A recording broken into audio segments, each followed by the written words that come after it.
Welcome to Master and Thrive, a platform created for early childhood leaders, created by providers, for providers, and many more. We don't only want you to survive in your business, we want you to master and thrive in it.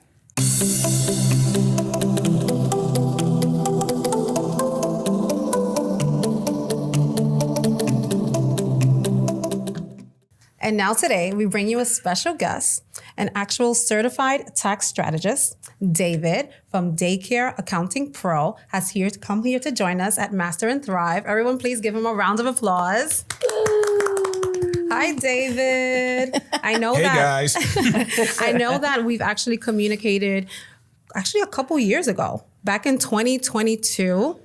Via Instagram. And that's where actually I met David through his Instagram page and all his amazing tax strategies for specifically childcare business owners.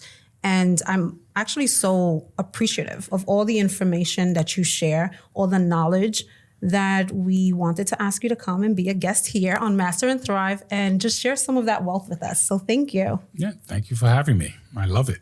You guys are amazing. We'll take it. We try. So tell us a little bit about what made you get into this industry when it comes to accounting, tax strategies, and such.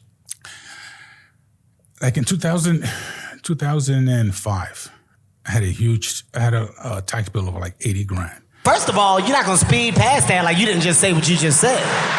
And I went to several accountants back and forth. I was in Florida then, moved back to New York in 2009, found an accountant here, presented my problem. They shuffled their feet. I decided to call the IRS, and I was able to negotiate it down to $16,000. When I went back to the owner, I said, listen, I already fixed this. He said, you did that on your own? I says, yeah. He says, you want a job? I say, sure. So we started doing accounting. So my first client was my cousin, and she had a childcare business. Mm-hmm. And from there, it took off. Pretty soon, she was spreading the word. It got to the point where, hey, I have more childcare owners than anything else. And it got to the point that because I have access to all these different business owners, I was able to get different insights from each and every one of them. And I was able to share the wealth with everyone else. Hey, this childcare is doing this was doing this, so they can be a little bit more productive. And it got to the point where I know more about the childcare business than most owners. I know more than you. All right. And we rebranded, and now we've been servicing the childcare industry for 15 years as a boutique firm specifically for the childcare industry. I love that. Thank you so very much. Absolutely. So I guess now let's just start with all that wealth of knowledge you have, and we're going to start asking you a bunch of questions. Fire away. And anything extra that you may have, feel free to add in, because that's what's going to really help us. Mm-hmm. Not just to survive in our business, but what, Millie? Thrive. Yeah. He's fitting into the family well. And I'm going to add a little bit more. Oh, please Thrive do. in any economy. Yeah, that's right. Yes. That's right. Very nicely said. That's right. Perfect. So I want to start off with this. Do you actually realize that childcare business owners or providers end up undercharging? Yes, they do that all the time because they don't look at the cost versus the pricing. Exactly. So if it's costing you labor, food, services, pickup, drop-offs, whatever the case may be, you have to take those numbers, those figures into account before you do your pricing. So most childcare owners are currently underpricing. The ones that are pricing correctly are the private pays. Because obviously, so the average, let's say in New York City, it's usually like $350, but a private pay is paying close to $500. Well, what's the difference? They know their numbers. Yes. And sooner or later, I understand that childcare owners have 15 different hats that they wear. I know that. Yep, you know. I know that. But it comes a time that because you have these 15 different hats, the financial burden falls to the side and it just accumulates. Yes. And then you come up with these problems.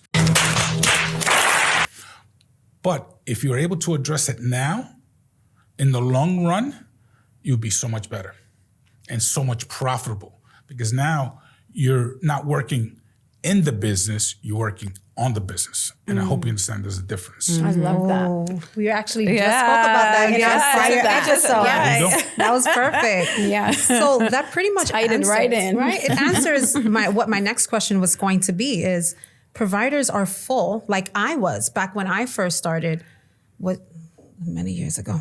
Many years ago. She's aging herself. Again. And being full doesn't necessarily mean that you're financially stable, because they are not doing certain things to make sure that occurs. And they're full, but yet still broke. Yes, and they're broke for several reasons. Okay. Tell us. I'm controversial. Give it to us. Let's go. Give it to us. Controversy is exciting, though. Yes, it is. So You know what? Let me put these down. I don't need I'm these. sensitive. I didn't ask for controversial. But you're in the wrong business. if that's then. what he's serving today, then give us the tea. Primarily the in-home childcare owners, they need to stop commingling funds. Ooh. I'm going to put it out there. If the Wait a truth minute. hurts, Ooh. Say it louder for the people in the say back. it louder and stop Rewind. commingling Tell it to us funds. again. Stop commingling funds. Correct. You have to stop doing that. why You know, is that important? Just on a financial basis, you want to make sure that your books and records have integrity. And when you commingle funds, it becomes a problem, because now we can determine what's business and what's personal. And if you ever audit it, at that point, if you can't determine what's a business, it's going to be considered income, and it's going to drive your tax through the roof. Yes. So we have to figure out a way. I understand that if you're a sole proprietor, if you're a sole proprietor, I'm not going to say it's okay. I'll give you some leeway. Okay. All right. I'll give you some leeway. However, you need to separate the business from the personal, because that way you know your numbers. I preach. Every client of mine, they need to know their numbers. You don't have to be an expert, but you have to have a working knowledge. Like, I'm making an example, what's his name? Elon Musk. He doesn't know how to go to the moon, but he has a team of people that does. Correct. So when I say you have to know your numbers, you don't have to be an expert, just know them. And sometimes I do crank calls. I call my clients, listen, how much do you have in the bank? And they have to tell me within $10,000. Because that Know tells your me numbers. that you know your numbers. Correct. And those numbers at one point will become critical. Like over the next, I would say 18 months, they're going to be controversial. Yes, There're please going to do. be a lot of centers closing. Are you kidding me? They already. And why? Why And- is that?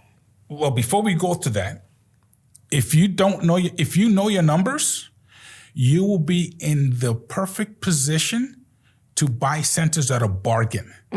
Because now you don't have to call me to pull a trigger. You just say, hey, it's how much? Okay, let's do it, because you know your numbers. Yes. That's how critical numbers are. You have Millie's eyes glistening. Oh my God. So question. You seen that? Yes. Girl, it's Master and Thrive. Where'd you think the name came from? Te conozco, bacalao. So you guys making me forget the question. Sorry. So I know you said you're not big on you sole proprietor. What do you recommend if it's not a sole proprietor? Okay, okay, I'm going to answer that in two different ways. Unfortunately, the childcare industry is a herd mentality. And there are a lot of followers that listen to advice on TikTok, YouTube, all these influencers, and everyone is talking about creating an LLC. Okay, that may or may not apply to you. The first thing I recommend is you seek professional counsel. Why? Because none of these TikTokers are telling you about the consequences, the tax consequences of a sole proprietor or LLC. Correct. And when we're doing a tax return, and I do a tax return and I hand you a bill, you're like, why? Because you opened an LLC, but you didn't decide on how you want to be taxed. And I'm sure you guys are going to have one of these questions. That is the number one out of the thousands of calls that I've had with in-home childcare centers. The primary, I would say about 75% have chosen the wrong tax classification. By that, I mean, when you open an LLC and you're a single member LLC, the IRS automatic default is a sole proprietor. They don't know that. And when they send you the tax ID letter, there's a bunch of writing that tells you what you need to do. But no one reads that because it's kind of in legalese. And I get it. They don't read it nor follow through. Exactly. Or working in their business, right? And at that point, I'll give you an example. I did a workshop for New York City. And during the workshop, it was one of these cold, New York nights. Yes. Thank God it's getting a little warmer. And the topic was if you want to think differently, you must act differently. And I was going over some strategies, and there was a lady sitting in the back, and she was taking notes, and her pen looked like it was on fire. I was like, whoa. So I kind of gravitated to her because I said, what's going on here? She's paying attention. She's paying attention. Yes. Come to find out, she was a childcare owner. I was like, okay. So she was saying that she had all these tax burdens and she didn't know what to do and she was frustrated. You guys know that overwhelming feeling when you're like, oh my God, what else? We know that all too well. She was almost crying. I said, listen, don't worry about it. We'll fix it. Yes. Give me a call tomorrow. She called, looked at her tax return, reviewed it, realized what we had to do. We did an entry structure. That one strategy saved the $25,000. Then I told her, hey, don't spend that money. Don't go on vacation. No handbags. Stop wasting your money. No. Did I hit a nerve? Over there. No. He said spend No the money handbags. on vacation. He saw handbags, master and thrive. Exactly. So no handbags. Spend that in the business. We won't be on vacation in a couple of weeks. I do. Don't spend it on bags. Correct. Yeah. She was smart. She was coachable. bags. I love coachable clients. She was coachable. She said, okay. She increased staff with the savings. Within 1 year, she went from an in-home to a center. That's right. That's game. Yes. That's amazing. Yes. All because she was coachable and she took the strategy, put it in play, she saved the money, and she used it to invest into her business. Gotcha. That's absolutely perfect. Now, on the other side, the larger businesses, their main problem is taxes. So when you're paying, and we have clients that pay 100, 200, 300, 400, 5,000, 500,000 in taxes. That's so sorry. 500,000 That made me hot. of your profits. That's a what? I'm sorry. That's 500,000 of Dollars. profits. Gotcha. Money. Because you're paying tax with money that's in your pocket. Yes. Yeah. So you're giving away your profit. Yes. So they're strategists because obviously as a tax strategist, my job is to find strategies that will reduce your tax burden and bring your taxable income and your taxes to as close to zero as possible. That brings me to an important point. Grants, right? We often get grants and we almost, yes, it's amazing when we get them, right? But when we're doing our taxes, it's almost like, why did I get this? Why did I sign up for this grant? Because we end up paying that back and then some. How do you propose we fix that issue for us? Anya, take the money. I'll take it. Take it all. Oh, say less. Take it all. Okay. Then we just have to figure out how to strategize to lower the tax bill. Okay. But, last week I spoke to, she's not a client, she called for a consultation to a lady in Washington. She got $2 million grant to purchase a property. I was like, give me $2 million. Okay, granted, the building had to remain a childcare for 10 years before she could even sell Yes. it. But who cares? It's fine, yeah. The business is there, the business is generating income. It's your building. Why not? So during COVID, when all these grants were going out, a lot of providers on Facebook were talking about, oh my God, my tax bill is this. I was like, you complaining. You're looking at this cup half empty when it's half full. It's half full. You're not seeing the more opportunity money you there. make, exactly. The more money you make, the more opportunities you have to increase staff, to provide employee benefits so that you can retain that staff so you don't have that constant turnover. That turnover, yes. That's why we have to look at childcare as a business. There comes a point, I understand you guys are providers. The moment you cross $500,000 revenue, you're a business owner. That's right. You're in another tax bracket. And you have to change your mindset. I get it that you love the kids. I get it. But at one point, you have to make that shift. And around that $500,000 mark, that's when you reach a new plateau and you have new set of problems. You can be both, though. You can still love kids and love what you do, right? And still be profitable and have a business exactly with the mindset that you are trying to instill in us. And I love this. Class is in session, definitely in session today. Now, I love that, Ayan, because it debunks so many different myths. Because you're absolutely right. Our mindset is, oh no, grant money's coming. That means we have to pay more taxes. That means they're going to audit us more. That means they're going to ask for more. But so what? If you're doing things correctly, if you're utilizing this to invest in your business for growth, for staffing, for a purchase of a new building, that's huge. Okay, you have to be a childcare program center for 10 years. So what? Was that not the plan to begin with? Yes. What's the problem with that? So that's amazing from both of you. Great question, because it opens our minds up. We have to think larger. We have to think better. If we're business owners, let's act like it. Right, right. I agree. So at what point, and Ayan, grants money coming in, we're full now at this point. So at what point do providers or owners start paying themselves? Profits first. You have to pay yourself. So there is a misconception, I see this a lot. If you're an S-Corp owner, the reason you chose to be an S-Corp is to avoid self-employment tax, which is 15.3%. The IRS knows that, and because they know that, they require the owner to take a reasonable wage in the form of a W-2. Now, depending on where you are in the U.S., on the East Coast, let's take New York for example, New York and California, we figure about 12% of your gross income. That's a reasonable wage. Failure to do that puts you at risk. That is the easiest thing for an IRS audit. It's a low-hanging fruit. And I'm going to tell you from personal experience. So I rolled the dice on my stuff, and I didn't take a W-2 for years. IRS knocked on my door. They said, okay, David, actually in New York. David, it says you're an S-Corp, but you're not taking a W-2. Okay. This is great. So when they come, and they actually knocked on my door. When they come, they want to see the last 3 years profit and loss, the last 3 year bank statements.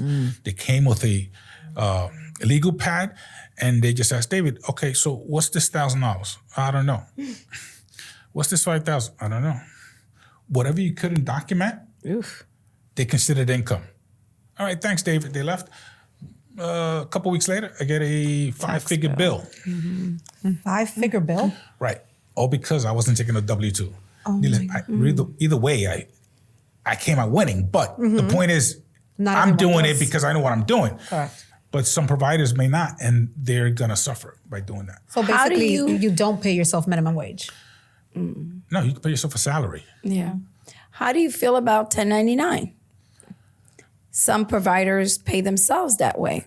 Or pay their employees that way. No, that too. But that is a no. I don't even need David for that one. I'm controversial, remember. I'm controversial. Give it to us. So by doing that, here's what happened. During COVID, I hate to go back to COVID, but that's when it happened a lot. Yeah. You were paying these workers 1099, and during COVID, they were going to unemployment and filing claims. Yeah. Well, guess what? There's no money there for you because you haven't been registered as an employee. That triggered audits. Of course. A workers' comp audit, depending on your state, the penalty for not paying starts at $5,000. What?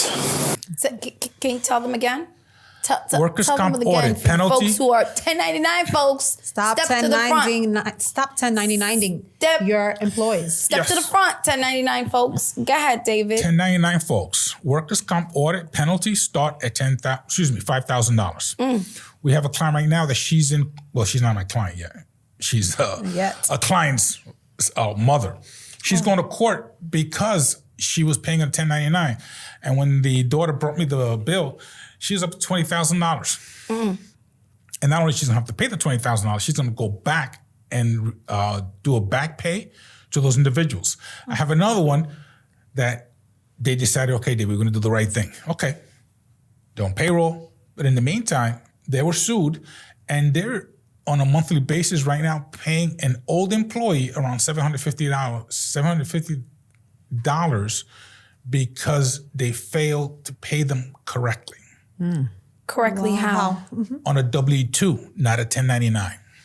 The 1099s have to stop. So she was paying them with a 1099 as opposed to okay. So there's several tests. Okay. How do you determine, because a 1099 is for a subcontractor, how do you determine if the person is a subcontractor? Everyone fails at the first question. Does the person have to be at a specific time? No. Yes, if it's a subcontractor contractor could come whenever they want. Yes, okay, let's they're say not supposed to be on schedule. Your assistant in the childcare, does she have to be there at a specific time? Yes, she does. That was the She's an employee. Yes, She's an employee. Yeah, that was the question. Game over. If you pay with a 1099, you're gonna get hit with penalties. And thank you so much for that, because I'm going to plug in an experience that I had with one of my prior lawsuits where it was from an employee. I was paying her adequately the way I was supposed to, and I had to provide all that proof. I had to provide proof from pay stubs. I had to provide documentation that she filled out, pay rate documentation, because it's not just a simple form. Yes. No, there's actual IRS documentation. Several forms. Several pay rate forms. Yes. Everything that has to be put together for these employees prior to them starting. And every time someone gets an increase, may it be due to minimum wage or because, you gave them a bump in their pay, that also has to be updated and documented and signed by this person. I had to submit all of that because of the claims of this employee. So you're not 1,000% correct, because they will come for you and everything. You have guns blazing. So how do you stay away from that? Do things the right way. Yeah. If I can get the industry to realize that you do so much better following the rules. The IRS encourages us, controversial, listen up. The IRS encourages us to pay zero tax. Why do you say that? Why? Yeah, because usually our mindset is the opposite. Yeah. They always want to take money from me. They want all the money for themselves. No. They want you to pay zero tax. Though. Yeah, they may want that, but they do take. Okay. They take a lot. They want you to pay zero tax. They give you the 70,000+ pages of the tax code and say, go to town. Nobody wants to read it. Nobody wants to look for the golden nuggets. I do. I pay zero tax, and I'm proud of it. My clients pay zero tax. Zero tax. Well, let's be specific. Specific clients. Yes. Pay zero tax. Okay. Some clients we can't do anything, but those they do. But the IRS gives us the ability. Why is it, Amazon makes billions in profits, pay zero tax, and no one questions that. Everyone hates on them. Don't hate, learn. What an exciting segment we're having here at Master and Thrive. David has been a great addition, and thank you for joining us. David, can you tell us what are the most common mistakes providers are making in regards to tax mistakes? If they get audited, what should they have available? Okay, the number one mistake is you need to have an accountant that is familiar with the childcare industry. 1. 2, if you're a sole proprietor, you should seek counsel to make sure that you have the right tax classification, because as an S corp, you tend to save more money. But again, it depends on each individual situation. Taxes are like our fingerprint; it's individual to everyone. 3, if your accountant is not familiar with the childcare industry, chances are there's a form on the as a sole proprietor where you're able to designate the time and space usage of your home. That is a deduction that I see missed by many accountants when I'm reviewing tax returns. 4, the food per diem. Did you guys know that there's a specific calculation that the CACFP uses to determine how much of a deduction you can take? So for instance, for breakfast for 2025, it's $1.70. For lunch is $3.22. And for each snack is 96 cents. I love that you know these numbers. What did he tell us when he started? He knows more than actual That childcare. is amazing. And he's You really do. Yes, go on. And more often than not, when I'm going through this and I see a tax return from another preparer, I realize they missed $10,000 deduction here, another 5 here. And those 10 5s, 2, 3, they add up. Yes. And you could be saving thousands. So primarily, the time and space, the full per diem, and the proper tax classification are the most important. Okay. So that's what providers should really be looking out for. Yes. Okay. There are other things, but those are the foundational. You have to start there. So what are expenses? I know you mentioned rent and the allocation of how they should charge for their apartment, right? Because we're using it in our home. What are other underestimated expenses that providers typically wouldn't think of? Like, oh yeah. Like parents are calling them on their phone, right? So isn't their phone being used for business? Phone, vehicle. Every time you go to the store, if you guys go to Costco, BJ's, whatever the case is, 2 or 3 times a week, Yes. you tabulate the mileage. If you're traveling one way, 10 miles, round trip is 20. But David, that's a lot of work. Stop it. Get some help. You want to save it? That's You a want lot to of save work. taxes? I'm speaking to you as a childcare provider. And actually, I'm going to rewind my mindset back to just when I had 5 years in the business. How am I supposed to juggle everything? That's a lot. You're asking too much for me. Don't do that. I'm going to tell you why. So last week I spoke to a client and he stayed in my mind because it was one of those. You know, I gave him a strategy that was going to save him $200,000 in taxes. His problem was, it's too complicated. I don't care how complicated it is because I'm going to implement it. I'm going to take the burden of complication, put it on me. All you have to worry about is signing this agreement, making this wire, and we good. It's a white glove service. What's there to complicate? Yes. We complicate ourselves when we see something that you know you need, but you're like, You're stuck in your old ways. yeah, you're stuck because we're programmed to think to pay taxes. There's a way, right? That what I do on my phone, my car is I have an app on my phone. So whenever I'm doing anything that's daycare related, you put business. It gives you the difference, and then you'll have the mileage. It'll tell you how long you've been doing that. So that's part of when I'm doing my taxes. Very nice. That's a spreadsheet that I use for that, for those the mileage and the times, and it could be 3 times. Like right now, what we're doing today. It's part of the business. So anything, there's so many different things that honestly we do on a daily basis that we don't think about. And we just think that it's going to be, it's so complicated. It's really not. When you think of it as this, you're breathing this every day. The only time you're not doing it is when you're using the facilities. But other than that, you are, yes, I can't even sleep without thinking about what am I doing? I know I have to do this, that. That's, you're breathing this business. And that's what David is telling us. David, I'm sure we can keep you here all day with all of our questions, but I think $1 million question, and now in our culture, can we use AI to help us prepare our taxes or stay on track with expenses? What do you think? Or how can we implement it? You can use AI to do your bookkeeping, pretty soon to do your taxes.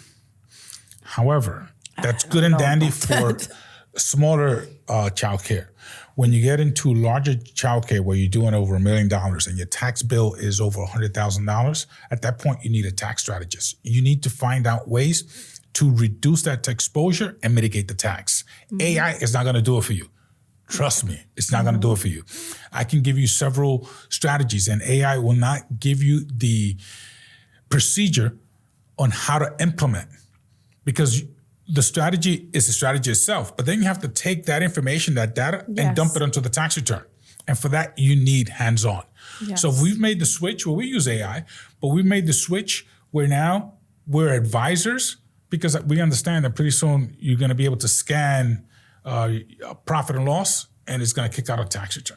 We know that. Now, to culminate a bit, my question would be, how many times a year should I be checking in with my tax strategist? That's a good question. Awesome. So usually you see a tax preparer once a year. And that's not normal?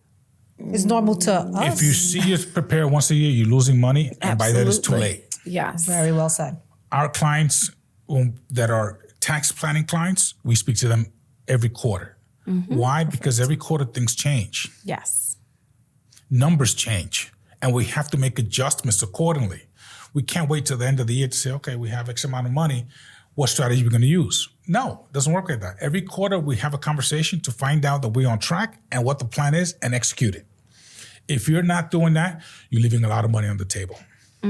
All of it. Thank you, All David. David, I know I'll be contacting you after this episode. So how can people find you? The easiest way is www.daycareaccountingpro.com. And if this is a giveaway for a specific segment of the market. If your net income is over $1 million and you have at least $100,000 in taxes that you pay, you qualify for what we call our tax assessment savings. That's valued at $5,000. Wow. The fifth person that calls our office and qualifies, we will do that for free. Ooh. Ooh. I heard that. Now that is a giveaway, my friend. Crack it out. So wait a minute. Can we do something for the thousandaires? For the 1,000. Let's come back down a little bit. Maybe like a 30-minute consulting. No, it's valued at $5,000. Like this month, it's $24.97. $24.97. I'm giving one away next week, and I'm offering one for the next week as well for you guys. There you go. I love it. Put my name in. We're going to work on David, try to get him one for the thousandaires. We're going to work on it for you guys. Wow. So David, thank you so much. That was quite the surprise you landed on us with that giveaway. So what else will we be giving away in conjunction? $150 gift card for you to use as our business childcare owners feel fit. Now, you guys already know there's going to be some rules to this. All right, so are we ready? Rule number 1, make sure you subscribe to our YouTube channel. Rule number 2, like this video. Rule number 3, drop a comment and use the hashtag #MasterAndThrive. Rule number 4, make sure you share this video or channel with at least 2 other people. My favorite part of the episode, Did You Know segment, sponsored by Scholars Path, and you can find this on Instagram.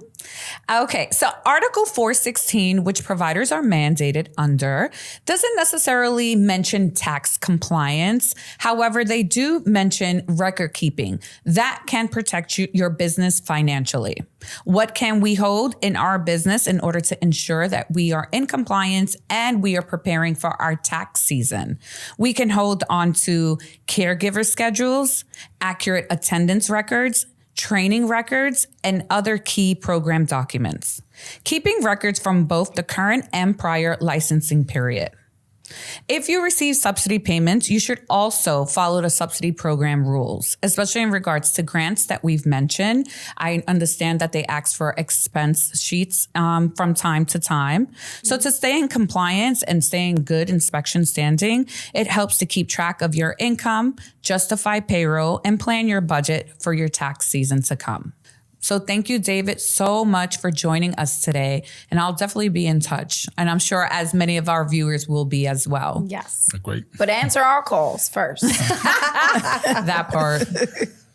So now with that being said, we want to thank our guest, David. And we want to thank our viewers for what?